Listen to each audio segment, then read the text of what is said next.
information channel.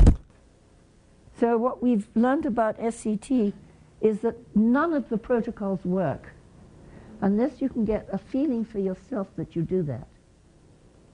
Which protocol? Any of them, like, have you been subjected to undoing negative predictions yet? Yes, I have. Okay. There's a format for that, and it's called a protocol. Okay. Now, none of that works unless there's the question, so how do you feel for yourself that we all, and you've just made yourself miserable from an idea that doesn't exist, an idea about the future that isn't in the present? How do you feel for yourself that you do that and we all do it? Oh, frustrated. Yeah. Yeah. And that all of us in here also do that. So, you don't want to do it anymore then? I don't, and I have a negative prediction that I will. Yes, well you will. Because let me tell you something. We've done it so often that, you know, neurons fire together. When they fire together, they wire together. So we have this real slippery slope. We can go down that pathway over and over again, and it's like an addiction. One doesn't have any choice about going down there unless one starts to build an alternative pathway. And the alternative pathway is to come back to reality. If it's really difficult, just look at the carpet and notice what the carpet is like, and notice how you feel about that carpet, because that's in the present. So if you, from now on, know that negative predictions, negative thoughts, negative self-talk are like an addiction, and the only way to break that is to develop new pathways, and that's by paying attention to the present.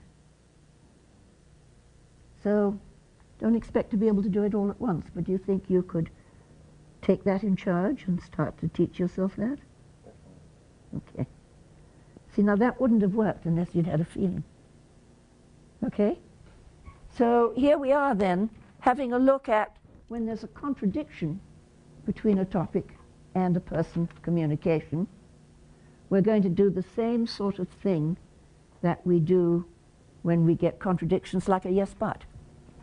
So that's what I brought in, you see. I brought in the idea that it's interesting because that is the foundation idea of one of the goals of SCT, is to make the comprehensive and the apprehensive, the boundary permeable between the two. And if we make that really permeable, we're going to be congruent. And what we say and how we say it is going to be congruent, so it's going to be easier to hear. Okay, now, so here we are stuck. And how are we going to discriminate all this? And also, as we do that, can you start to think what happens when you start to discriminate? You've got predominantly person, predominantly factual. So you've got two categories. If you look up at the grid, do you see the top left-hand column is called person? And the middle column is called factual? Okay, can you put that together with the idea of congruence between person and fact, and incongruence? Does it match or does it conflict? Which are the communications up in the personal column that actually contradict the fact from the feeling? Mind reading and feeling are incongruent, aren't they? Because your feelings are being manufactured by your thoughts, and they don't reflect sensation, experience, and feelings. But as you look at that grid, in the personal column, why are the ones that are called, I nearly killed Anita when she did red, yellow, and green, because it was so easy to communicate that, and I was up in theory, you see, and I thought that really debased the theory, but actually it was probably the best thing she ever did. I haven't quite forgiven her, but I do understand that it's really very useful. So look up at the red light, personal column. Why would those be contradictory? So let me do some complaining. The trouble with this hotel is that they never get the air conditioning right. Do you notice that? Do you notice that they never get the air conditioning right? What's the contradiction? What's the feeling communication? Yeah, outrage. And what's the communication? A complaint and a blame, but is it true? Is it ever true that something... Sometimes they get it right. Sometimes they get it right, sometimes they get it wrong. So there's a contradiction not only between the two parts of the message, but there's also a contradiction in the topic. Right, there's no data. So there's very little fact. If I start to say, you are, I mean, you never get this. You're never going to get this, are you? I mean, you're trying very hard, but is there a chance that you're going, you know? I mean, so... With that. That's sarcasm. Oh, you really think you're smart, don't you? Okay, what's the contradiction there? What I'm communicated with the feeling. Oh, you're really very smart, aren't you? See? And the words are, you're really very smart, aren't you? So if I say, boy, you're really very smart, aren't you?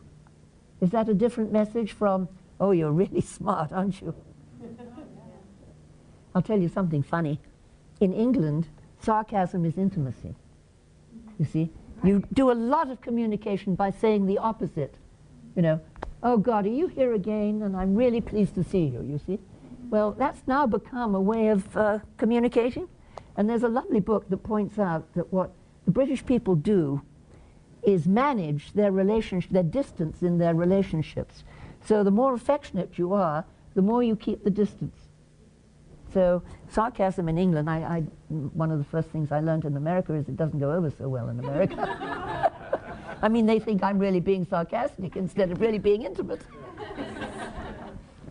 All right, so let's just stay there. So you see that with sarcasm, there's a contradiction between the ostensible message and the affective message. Okay? And again, you're going to react. If you're British, you're going to feel someone's fond of you. But if you are just in ordinary cultures, what are you going to feel when someone's sarcastic to you? And how permeable are your boundaries going to be?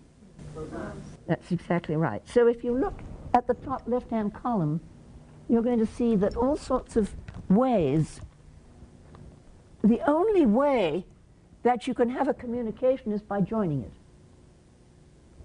So with a complaint, if you join the complaining, you can have a nice time together. There's very few things as pleasurable as shared righteous indignation. That's really great. And how much information gets communicated. So it's a sort of social fun game at the expense of any information. Again, if, let's do it you and I, okay? Would you go a one-up, one-down relationship with me? And I will go down and you go up. And would you attack me? Sure. Why can't you really help these people who don't understand? Well, I'm doing my best. Well, I haven't seen you really try. Well, it's really not my fault, you know. I didn't have very much time to prepare for this. I only had 40 years. But do you see again, there's not only is there a contradiction, and neither person is really full of facts, but there's an induction into a role, which long past the time we developed this did we realize that each one of these induces certain kinds of roles. So do you see how this square is full of contradictions between the affect and the content, between the person and the content? Okay.